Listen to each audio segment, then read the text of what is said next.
Opa, tudo bom com vocês? Hoje vamos continuar da série que comentamos o mangá por inteiro. E hoje é a vez de GOT, escrito por Utsushi, conhecido por Kimi Shikaki Koenai e Yagiza no Yojin, entre outros, e desenhado por Oiwa Kenji, conhecido por ser o artista do mangá de NHK em Yokoso. Foi publicado na revista Shonen Ace de 2002 até 2003 com seu volume único. E sem enrolação, bora pra história. Então, o mangá começa mostrando uma menina com um machucado no pulso e um cara observando. E ele fala que desde a primeira vez que viu ela, percebeu a cicatriz no pulso dela e que se destacava as suas vestes sempre pretas. E ela estava queimada na mente dele. E mostra ele na escola e ele sempre finge ser uma pessoa que ele não é na frente dos amigos. E um deles fala sobre a história da mão que passou no noticiário e que as mãos foram cortadas e não tem nenhuma pista. E tem alguém na escola com uma cicatriz no pulso também. E é a Morino. E ela não fala com ninguém e não tem amigos. Ele é meio estranho, ele não é um adolescente normal e sempre escondeu apenas pra ele. E quando era criança não tinha ideia do porquê ele fazia aquilo. E ele começa a pesquisar sobre o caso e já tem chamado a atenção dele faz tempo. E o criminoso está interessado em todos os tipos de mãos. Ele arranca e as levas consigo e ninguém foi assassinado, então o criminoso está apenas atrás das mãos. O Kira, né? Então mostra na escola e o professor pede para algum voluntário para ajudar a limpar a sala e o Itsuki vai ajudar. O professor fala para levar o cesto para a próxima sala e quando ele chega na sala está a Morino lendo um livro solitária. E ele tinha feito o plano, que ele já tinha deixado o cesto de lixo e ele pode dar uma olhada nesse cesto escondido mais tarde, atrás das notas que ele fez para o teste de amanhã. E o Shinohara fala sobre a Morino e ela sempre entra na sala de aula todos os dias durante o intervalo. E o Itsuki fala que não tinha visto uma garota com cabelo tão negro e o cabelo é igual ao da irmã. E ele está no incinerador e vasculha o lixo e vê um boneco sem as mãos e mostra o Shinohara colocando a mão do boneco num pote e abrindo a geladeira falando estou em casa e alguém falando bem-vindo de volta e nós sentimos saudades e tem muitas mãos. E mostra a escola novamente e ele se questiona o que o criminoso faz com todas as mãos, e que o boneco não é a prova conclusiva de que ele é o criminoso, mesmo que ele seja onde ele esconde as outras mãos. Então Shinohara fala que vai ter uma reunião dos professores e a sala de aula vai ficar fechada durante a tarde. E mostra o Itsuki indo embora e ele questiona se poderia ser ele, então ele vai para a casa do Shinohara. Ele começa a vasculhar a casa e ele sente um cheiro estranho na geladeira, e quando ele abre está cheio de mãos. E quando o Shinohara volta para casa, vê cacos de vidro e vai direto para a geladeira e não tem mais nada lá e tudo desapareceu. E ele se questiona do porquê roubaram só as mãos e não roubaram algo mais. Alguém deveria saber que ele escondia e ele fala, foi ela. E ele vai esmagá-la como um tomate e vai cortar as mãos bem devagar e vai matá-la e pergunta onde ela levou as mãos, em que ela não pode negar e que ela roubou até as mãos do boneco e por isso ela suspeitou e invadiu a casa dele e não queria deixar nenhuma pista, mas ela esqueceu uma coisa. E aqui está a prova, Yoru Morini, e é seu cabelo. E ele vai para cima dela e o Itsuki está observando tudo, mas ela espirra um spray nele e depois dá uma cadernada dela e ela grita por socorro e todo mundo vai ver o que aconteceu. Depois desse incidente, o ladrão foi exposto como pervertido e foi expulso da escola. E ele queria possuir as mãos da Morina. Ele esperava que se ele deixasse o cabelo da irmã dele no apartamento e levasse todas as mãos com ele, então o Shinohara ia cortar a mão da Morino como uma punição. E voltando para a escola, a Morino fala olá. E para ele falar o segredo de ser tão legal o tempo inteiro. E essa foi a primeira vez que os dois se falaram. E rapidamente descobriram que tinham interesse em comum. E a Morino aceitou a falta de sentimento dele por ela. Mas quando ele vê as mãos ativas, ele recorda que o plano falhou e pela primeira vez ele brincou com o pensamento de matar Morino. Isso seria uma referência a Jojo? Igual ao Kira, mas tudo bem. A história parece mais um lore nada demais, mas aí tem vários, né? Tudo bem. Mas eu tenho medo do rumo da história vai seguir daqui pra frente. E o traço não tem nada demais, até pode ser considerado ruim. Mas isso não tem nada a ver com essa história. Isso ficou fixo nos seus pensamentos. 10 de maio na Floresta T, eu cortei lentamente o estômago de uma jovem mulher chamada Mitsui Kusuda. 21 de julho, conversei com uma mulher chamada Katsumi Nakanishi e que estava parada no ponto de ônibus com uma sacola de mercado. E ela se acalmou no final em uma pequena cabana na Floresta H. Eu comecei a cortá-la em pedaços bem devagar primeiro. E esses contos são de um caderno que a Morina estava mostrando para o Itsuki. E ela encontrou esse caderno na semana passada e pergunta se o conteúdo não parece familiar. E o Itsuki fala que esses nomes foram mencionados no noticiário. E é novamente um assassino em série. Ela diz que ele achou esse caso muito excitante. E ele pergunta do porquê ela diz que é um caso incomum. E ela a entende perfeitamente, pois ele estava acompanhando o noticiário todas as noites, pela mesma razão. Há pessoas que matam e pessoas que são mortas. E era dessa maneira que ela, Morino, procurava por histórias sombrias. E essas conversas se tornou um hábito. E ele pergunta onde ela encontrou esse caderno. Ela fala que foi no café favorito dela. E é sempre agradável e quieto por lá. Esse caderno provavelmente pertence ao assassino e o convida para comer ramen. No outro dia, ele diz para devolver o caderno ao assassino, ou eles vão ser responsabilizados pelos assassinatos. Então os dois começam a andar na floresta e encontram um cadáver muito estranho. E vários dias se passaram antes da Morena entrar em contato com ele e ele queria o caderno emprestado de volta. E ele está no restaurante e chega a Moreno com uma roupa diferente e ela encontrou essa agenda na roupa dela e ela parecia como a Mizuna está agora. E ele a questiona se ela pretende ficar desse jeito. Ela fala por que não, é divertido. E quando os dois estão indo embora, ela agarra o braço dele e ele fala que está definitivamente literalmente sendo abraçada pela morta Nanami Mizuguchi. E a Morino fala que ele não devolveu o caderno e depois ele devolve. Quando eles se separam na estação de trem, ele tinha uma sensação incômoda no estômago. E ele se questiona qual foi o motivo que o assassino poderia ter. Arrependimento? Arrependimento? Arrependimento? Arrependimento? Pecados que têm sido cometidos continuamente. O pecado leva à culpa, mas se você não pode carregar a culpa, como ainda pode se arrepender? Você pode me responder isso? E a Morino está amarrada, e o assassino fala que está no turno dele e eles vão conversar mais tarde. E o Itsuki fala que ela não tem aparecido por 2 dias e na manhã seguinte recebeu uma mensagem dela. E ele tenta ligar, mas não tem um sinal. Ele liga pra casa dela, pergunta sobre o caderno marrom e a mãe fala que o caderno está lá. E o entrega o caderno. Então ele fala que é difícil encontrar ela sem pista e pode levar um tempo, mas o caderno é molhado e ele vai para o restaurante. E o Itsuki pergunta se ela está viva e o barman fala que não sabe o que ele está falando. E entrega o caderno para ele. Ele pergunta como ele descobriu que o barman era o assassino. Ele diz que foi só um palpite. E ele fala que ela está na casa subindo o segundo andar. E dá adeus. E dá um aperto de mão. E ele nunca irá voltar à cidade. E ele tem certeza disso. E Itsuki encontra a Morino amarrada e dá bom dia. E ela fala para desamarrar antes que ele volte. Mas Itsuki fala que ele não irá voltar. E ela diz que nunca vai voltar também. E vê uns papéis no chão e umas cruzes desenhadas. E até hoje ele não entendeu o significado das cruzes, mas a faca brilha e mágica. Mostra alguém falando que quer sair. E o outro fala que ele não pode ir mais para casa. E a criança pergunta por que não. E o adulto fala: meu querido Kosuke, me perdoa, e joga água no bambu. E 3 anos se passaram daquele dia. E ele disse que quando colocou o filho do vizinho numa caixa de madeira e enterrou vivo, ele sentiu pela primeira vez a necessidade de enterrar alguém que amava. E o garoto desaparecido foi deixado no esquecimento, mas ele sentiu a necessidade lentamente crescendo de enterrar uma pessoa viva. E mostra a escola, e a Morino pergunta para o Itsuki qual o método mais cruel de matar uma pessoa. Ele diz que depende completamente da situação. Ela diz que deve ser horrível morrer devagar e sofrendo. Ele pergunta se morrer de fome ou se afogar. E ela diz que sim, também algo pior, tão terrível que toda vítima fecharia seus olhos de medo e desespero. Deve ser horrível ser enterrado vivo. E mostra um carro passando e vendo uma menina de cabelos longos e escuros. E alguém fala, um grito.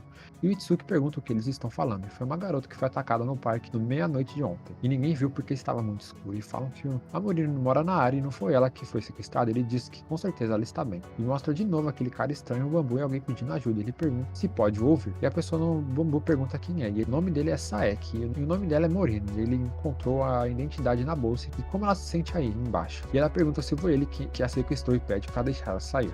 E ele fala que não vai poder fazer isso, porque ele a enterrou. E ele fala que ainda está viva, mas ele fala que não tem graça enterrar um cadáver. E ele colocou um pedaço de bambu no chão para respirar. E se colocar água, ela se afogaria imediatamente. E ela não pode imaginar o quanto ele está excitado estando embaixo. E ele vai embora, mas ele ainda fala que seu fim é só uma questão de tempo, que um dia essas coisas serão descobertas. E ela fala que vai se matar antes. E ela tinha uma caneta no bolso. E ela não vai morrer sozinha. E ele nunca permitiria. E ele coloca o casaco, mas o caderno não está no bolso. E alguém o encontrou. E talvez ele derrubou ontem à noite. Então ele sai correndo atrás do caderno. E Itsuki aparece perguntando se ele perdeu alguma coisa. E ele diz que está procurando uma pessoa. E que essa pessoa desapareceu ontem. E Saeki fala que não o conhece. E o Itsuki fala que aquela pessoa pega esse caminho todo dia. E o grito deve ser tão alto. E o Saeki pergunta se ele é amigo daquela garota. E ele diz que sim. E o Itsuki fala: você acabou de dizer garota? Ele nunca tinha mencionado nada. E o Saeki fala que conheceu uma garota que passa todo dia por ali. E ele pensou que ele estava falando sobre ela. O Itsuki pergunta se ela tem cabelos longos e é bem magra. E ele fala que sim e se pergunta se ele está preocupado. E o Itsuki fala que não. E ele está por curiosidade e ele gosta de explorar os lugares onde crimes aconteceram.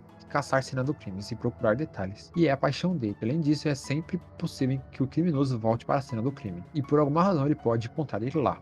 E o Itsuki pergunta do porquê ele está pálido e se deve o levar para casa. Ele diz que seria muito gentil da parte dele. Então os dois estão perto do jardim e o Itsuki pergunta onde a Morino deveria ter desaparecido. E é difícil de explicar, mas aquela garota sempre atrai pessoas incomuns. É como se ela emitisse algum tipo especial de feromônio. E o Itsuki fala que uma coisa inesperada surgiu e ele tem que ir embora. Era a Morino, parece que ela está salva. Então ele não consegue dormir e volta para onde estava a garota. E quando ele abre a tampa de cima, a menina estava morta com a caneta. E o Itsuki chega lá junto com outro garoto. Ele o questiona do porquê ele está aqui. E ele é o namorado da vítima. E ele sabia que o Saeki tinha enterrado a garota no jardim. E quando ele viu a Morino, ficou pálido e correu para o jardim. E o Saeki pergunta se ele sabia desde o começo. E ele suspeitava dele, mas o Saeki fala que ele tinha identidade de colar. E o Tsuki fala que a Morino tinha derrubado. E ele fala que vai se entregar para a polícia e que ele não vai ser perdoado tão fácil. E o Saeki vai embora e fala que o namorado vai cuidar das coisas por si mesmo. E quando ele olha de volta, a caixa de madeira estava fechada. E alguém fala que vão ficar juntos para sempre. Aquilo aconteceu em uma tarde quente de verão. E ela estava na segunda série quando viu um cadáver pela primeira vez. A Mizuno acorda de um pesadelo e viu um desenho na mesa. E ela tinha uma irmã gêmea. E as nominou de Yoru e Yui. E elas eram tão iguais que ninguém podia as distinguir. Desde que aconteceu aquilo, ela perdeu a habilidade de sorrir e mostra alguém enforcado. E que ela viu foi a própria morte. E a Morino chega no Itsuki e pergunta qual o significado disso. E ele fala que poderia fazer melhor. E fala pra parar de brincar. E ela tira da mão dele. E ela fala que foi a irmã dele que desenhou isso. E foi ele que enviou pra ela. Ele não sabia que ela tinha uma irmã. E ela está indo embora. E ele fala e espera para ela contar sobre a irmã dela. E ela fala ok. E ela tinha uma irmã gêmea. E brincavam o tempo inteiro. E moravam no campo. E elas gostavam de desenhar, fazer travessuras. Fingiam estar mortas para surpreender as outras pessoas. E elas eram apenas um coração e uma alma. E veio o período que elas começaram a se enforcar. E a Yuko gostava muito dessa brincadeira. Mas um dia ela viu a irmã entrar sozinha no celeiro. E não suspeitou de nada. E se passou uma hora. E quando ela entrou, foi um acidente trágico. E ela queria surpreender a família delas. E se enforcou. E ela tinha desenhado essa figura antes de morrer. Ela pensou que ele tinha enviado. E ela pergunta o que ele tem lido ultimamente. Ele fala sobre casos de assassinatos. E ela entrega uma foto para ele. E ele reconhece rapidamente. E a Morino tem um monólogo que ele é obcecado por assassinatos e tortura. E essas pessoas são chamadas de Gots. Mesmo assim, eles não são diferentes. Ele adora ver carne e sangue. E ela prefere ver como alguém sofre antes da morte. E grita de dor. E ele pergunta como ela conseguiu a foto. E ela fala que conseguiu com uma colega de outra classe. Pergunta se essa foto não foi ele.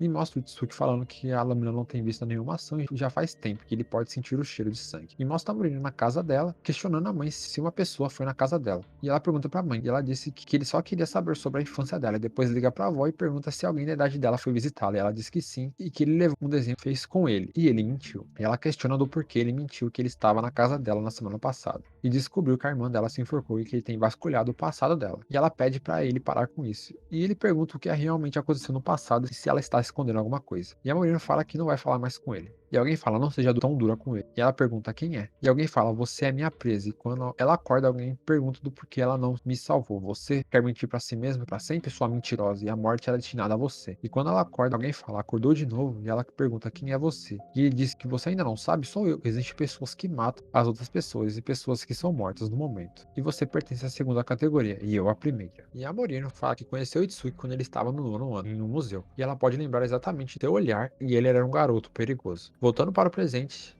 ela fala que sabia que as coisas iriam terminar assim e pergunta que ela vai morrer. E ele a questiona se ela foi ali porque ela já sabia ou foi por causa da irmã, ou queria que ele a matasse. E por que não conversa um pouco mais? E ele achava ela interessante, estava até apaixonado e queria trabalhar na carne dela. Essa necessidade se tornou forte até que ele não podia resistir, então a foto era dele e ele estava interessado no passado dela por razões similares. E mostra Itsuki indo na casa da avó da Morino e ela sabia que a Yoro foi enforcada nesse celeiro e ela podia lembrar bem dela. E comparado à sua irmã mais velha, a Yu era uma menina mais tímida e ela sempre se escondia atrás da irmã. E a Oro não gostava daquilo e sempre tirava sarro dela, até ela começar a chorar, mas mesmo assim elas brincavam juntas. Mas era muito difícil diferenciá-las. Mas Itsuki pergunta como ela sabia quem era quem, e a avó fala pelos sapatos. A Yoro usava preto e a Yu usava brancos. E a avó mostra os desenhos, e as duas fizeram quando era criança. E os desenhos tinham sapatos diferentes. E ela lembra do rosto de como ela ficou diante da irmã. Ela não derramou nenhuma lágrima, quase não víamos ela rir ou choramos antes do incidente. E depois de tudo isso acabou de uma vez por todas. Voltando para o presente, ele disse que ela tirou os sapatos dela e a matou. E ela disse que não a matou. E ele rasga a roupa dela e fala que ela não pode enganar o passado. Ele tem atormentado por toda a vida e por isso ela a matou. E os dois são muito parecidos. E ela pergunta se foi ele que mandou o desenho. Ele fala que não mandou nenhum desenho. E alguém fala que fui eu e pergunta se está atrapalhando o Morino.